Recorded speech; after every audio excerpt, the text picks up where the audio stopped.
3 mai 1900.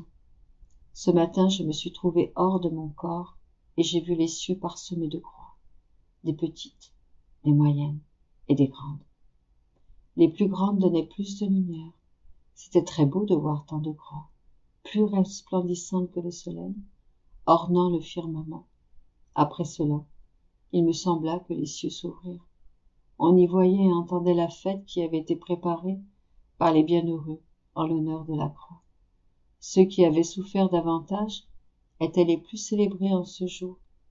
On distinguait d'une façon spéciale les martyrs, ainsi que ceux qui avaient souffert secrètement, les âmes victimes. En ce séjour béni, la croix et ceux qui avaient souffert le plus étaient particulièrement honorés.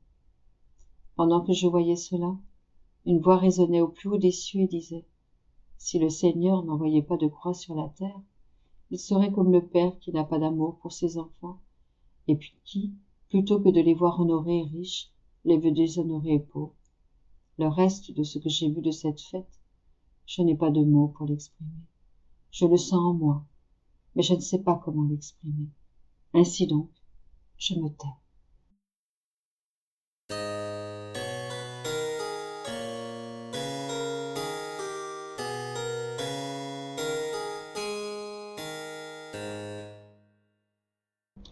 3 mai 1908. Pour l'âme qui fait la volonté de Dieu, celle-ci circule dans tout son être, comme son sang. J'étais dans mon état habituel. Pendant un court moment, j'ai senti notre Seigneur auprès de moi et il m'a dit « Ma fille, pour l'âme qui fait ma volonté, celle-ci circule dans tout son être comme son sang. Ainsi, cette âme est en contact continuel avec moi, avec ma puissance, ma sagesse, ma charité, ma beauté. Elle prend part à tout ce qui est mien. Comme elle ne vit plus dans sa propre volonté, celle-ci vit dans la mienne, et comme ma volonté circule dans sa volonté circule dans tout mon être, et je sens continuellement son contact. Je ne peux pas comprendre combien, à cause de cela, je me sens portée à l'aimer, à la favoriser, à répondre à chacune de ses demandes. Si je ne lui répondais pas, c'est à moi-même que je ne répondrais pas. En effet, puisqu'elle vit dans ma volonté, ce qu'elle demande n'est rien d'autre que ce que moi-même je veux, et, parce qu'elle obtient tout ce qu'elle demande, elle est heureuse pour elle-même et pour les autres. Sa vie est plus au ciel que sur la terre, c'est le fruit que produit ma volonté. Béatifier l'âme à l'avance.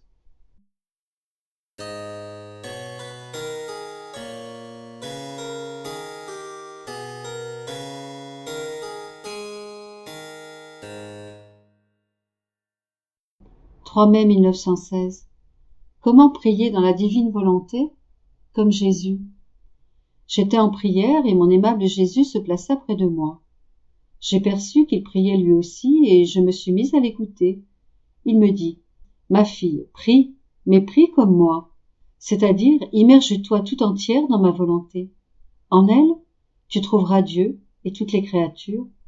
T'appropriant toutes les choses des créatures, tu les présentes à Dieu, puisque tout lui appartient.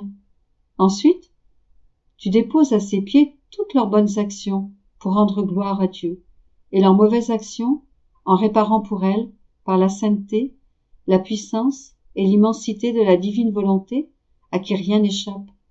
C'est ainsi que faisait mon humanité sur la terre. Aussi sainte qu'elle était, elle avait besoin de la divine volonté pour donner complète satisfaction au Père, pour le rachat des générations humaines. En fait, c'était seulement dans la divine volonté que je pouvais rejoindre toutes les générations passées, présentes et futures, ainsi que tous leurs actes, leurs pensées, leurs paroles, etc. Ne laissant rien m'échapper, je prenais toutes les pensées des créatures dans mon esprit. Je me présentais devant la majesté suprême et je réparais pour toutes. Dans mes regards, je prenais les regards de toutes les créatures. Dans ma voix, leurs paroles. Dans mes mouvements, leurs mouvements. Dans mes mains, leurs travaux. Dans mon cœur, leur affection et leurs désirs. Dans mes pieds, leurs pas. Je les faisais miens, et par la divine volonté, mon humanité satisfaisait au Père et sauvait les pauvres créatures. Le divin Père était satisfait. En fait, il ne pouvait me rejeter, puisqu'il était lui-même la divine volonté. Aurait-il pu se rejeter lui-même? Certainement pas, d'autant plus que dans ses actes, il trouvait une sainteté parfaite, une beauté inaccessible et ravissante, l'amour le plus haut, des actes immenses et éternels, et la puissance absolue. Ce fut là toute la vie de mon humanité sur la terre, du premier instant de ma conception à mon dernier soupir, et cela s'est continué dans le ciel et dans le très saint sacrement. Cela dit, pourquoi ne pourrais-tu pas en faire autant? Pour celui qui m'aime, tout est possible. Uni à moi, dans ma volonté, prends les pensées de toutes les créatures dans les tiennes, et présente-les à la divine majesté. Dans tes regards, tes paroles, tes mouvements, tes affections et tes désirs, prends ceux de tes frères, dans le but de réparer et d'intercéder pour eux.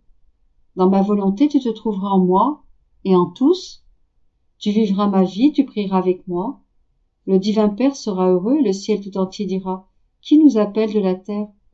Quelle est cette créature qui veut compresser en elle la divine volonté, en nous incluant tous?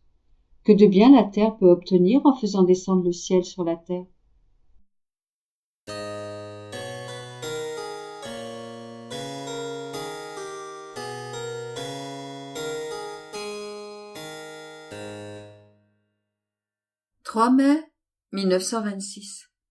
Comment seule la prière dans la divine volonté est universelle.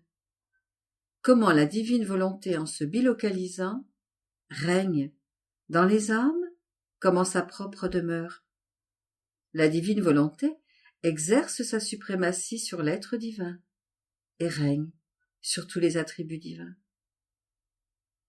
J'allais me fusionner dans le saint et divin vouloir, comme à mon habitude, et je dis « Majesté suprême, je viens au nom de tous, du premier au dernier homme qui existera sur la terre.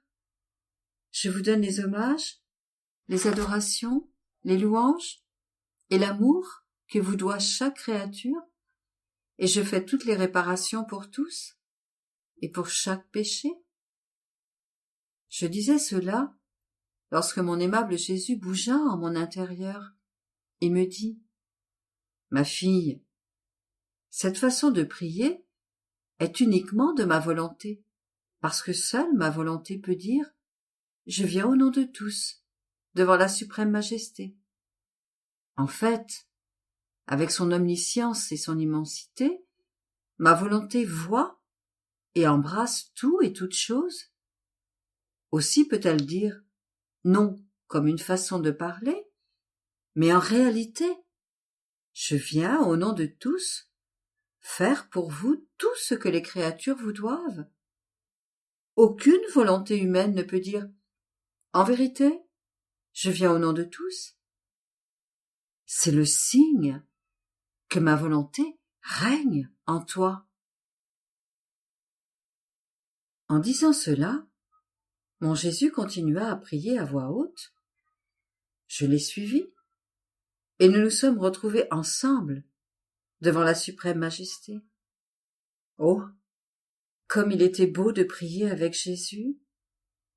Tout était investi par ses paroles et ses actes, et comme sa volonté était partout et en chaque chose créée, on pouvait entendre, répéter partout ses paroles créatrices, ses adorations et tout ce qu'il faisait. Je me sentais devenir encore plus petite en compagnie de Jésus. J'étais éblouie. Et il ajouta, « Ma fille, ne sois pas surprise. C'est ma volonté qui, en se bilocalisant, règne en Dieu en même temps que dans l'âme. Et c'est donc divinement qu'elle prie, aime et opère en l'âme. Il nous est impossible de ne pas aimer, de ne pas écouter notre volonté bilocalisée dans la créature. Au contraire, elle seule nous apporte, comme sur son giron, notre joie, notre bonheur et notre amour, qui débordait de notre sein dans notre œuvre ad extra, la création. Elle répète pour nous la fête. Elle renouvelle en nous la joie que nous avons ressentie en créant tant de belles choses dignes de nous. Comment ne pas aimer celle qui nous donne l'occasion de bilocaliser notre volonté en la laissant régner en elle, pour nous donner un amour divin, une adoration et une gloire divine. Par conséquent, la vie, dans ma volonté, est le prodige des prodiges, parce que tout dans la volonté est pour Dieu et pour la créature. Combien de choses nous pourrions faire, mais parce que nous ne le voulons pas, nous ne les faisons pas. Lorsque nous voulons quelque chose, nous sommes tout amour, toute puissance, tous yeux, toute main et tout pied. En somme, notre être tout entier est centralisé dans l'acte que veut accomplir notre volonté. Par contre, si notre volonté ne le veut pas, aucun de nos attributs ne bouge. Il semble ne pas avoir de vie pour ce que notre volonté ne veut pas. Ainsi, notre volonté possède la suprématie. Elle règne sur notre être en souveraine, sur tous nos attributs. C'est pourquoi la plus grande chose que nous pouvions donner à la créature était notre volonté, et nous centralisions en elle notre être tout entier.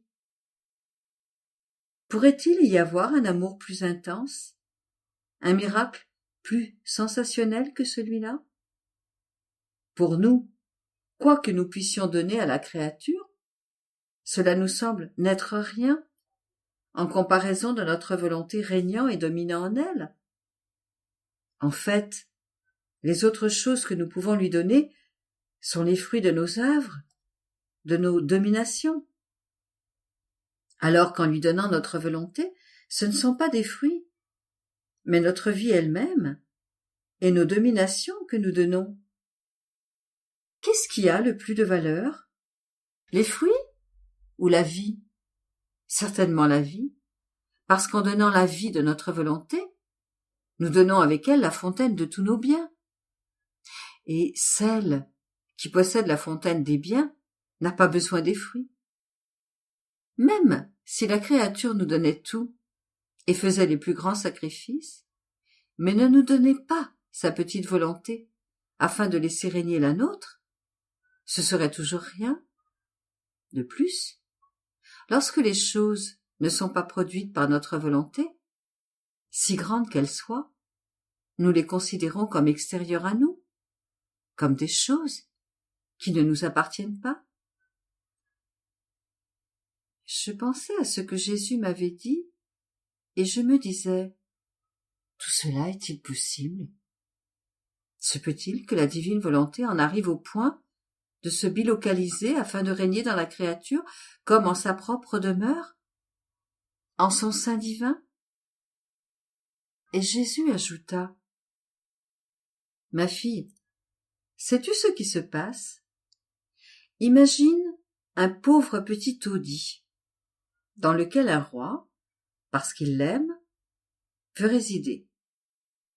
On peut entendre la voix de ce roi venir de ce taudis. C'est de là que viennent ses commandements, ainsi que toutes ses œuvres. Il n'y a pas dans ce taudis de nourriture capable de nourrir le roi, ni de siège digne de lui pour s'y asseoir. Le roi n'a rien changé de ce qui sied à sa royale personne. Il a seulement changé sa résidence, du palais royal, de sa propre volonté, et avec le plus grand plaisir, il a choisi le taudis. Le petit taudis est l'âme. Le roi est ma volonté. Combien de fois j'entends la voix de ma volonté qui prie, parle, enseigne dans le petit taudis de ton âme. Combien de fois je vois mes œuvres en sortir, et combien de fois je dirige, vivifie et préserve toutes les choses créées de ton petit taudis. Ma volonté ne tient pas compte de ta petitesse. Au contraire, elle l'aime beaucoup. Ce qu'elle recherche est l'empire absolu, parce que c'est par ce règne absolu qu'elle peut faire tout ce qu'elle veut et mettre tout ce qu'elle aime.